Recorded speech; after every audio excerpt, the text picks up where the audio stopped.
सरकारने हिंदी सक्तीविषयीचे दोन्ही जी.आर. रद्द केल्यानंतर विरोधकांनी हे जनतेचा आणि आमचा विजय म्हणून साजरे केले.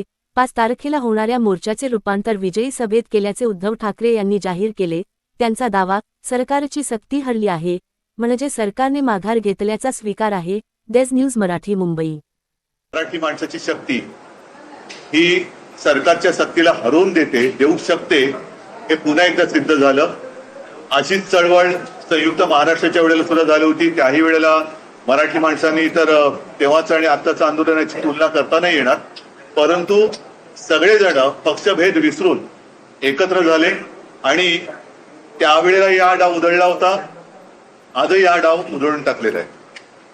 मला खरंच एका गोष्टीचं वैषम्य वाटतं की आपल्या राज्यात जे सरकार आहे त्या सरकारने हा प्रयत्न करण्याचा प्रयत्न केला की मराठी माणसाची एकजूट फोडायची, मराठी माणसांमध्ये विभागणी करायची आणि अमराठी आणि मराठी असा वाद करायचा आणि अमराठी मतं ही भाजपकडे खेचायची, असा याच्यामध्ये एक छुपा अजेंडा होता.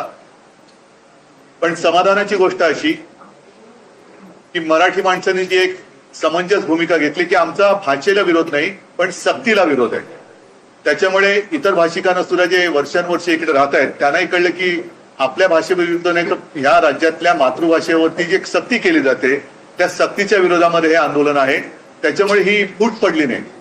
या सरकारचा हाच प्रयत्न होता की मराठी माणसाची फूट आपल्याला लाभदायक ठरेल हे त्यांना कळलं किंवा वाटलं होतं, म्हणून मराठी माणसात फूट पाडायची. हे आता जे तुम्हाला सांगितलं तेच. आता आज हे आंदोलन केल्यानंतर त्यांना ही कल्पना नव्हती की मराठी माणूस एवढा एकवटेल. आज हे आंदोलन केल्यानंतर आता मराठी माणूस एकत्र होऊ नये, कारण 5 तारखेला जो मोर्चा आम्ही ठरवला तो मोर्चा होऊ नये म्हणजे मराठी माणूस एकत्र येताच कामा नये. एक तर तो फोडण्याचा प्रयत्न करायचा, तो फोडण्याचा प्रयत्न अयशस्वी झाल्यानंतर आता तो एकत्र येऊ नये म्हणून जी.आर. रद्द केला. मग आता हा जी.आर. रद्द केला, कोणी जी.आर. काढला होता? ह्या लोकांचं म्हणजे पूर्वी मध्ये एक तो पिक्चर आला होता ना, हरिश्चंद्राची फॅक्टरी, तशी भाजप म्हणजे खोट्याची फॅक्टरी झालेली आहे, अफवांची फॅक्टरी झालेली आहे. भाजप हा अफवांची फॅक्टरी आहे. अफवा पसरायच्या, खोटं नाटक कथानक सादर करायचं, विरोधकांची बदनामी करून टाकायची आणि खोट्या मार्गाने विजय प्राप्त करणं हा भाजपचा एक आता धंदा झालेला आहे. आणि त्या धंद्याला आज मराठी माणसांनी चोख उत्तर दिलेलं आहे.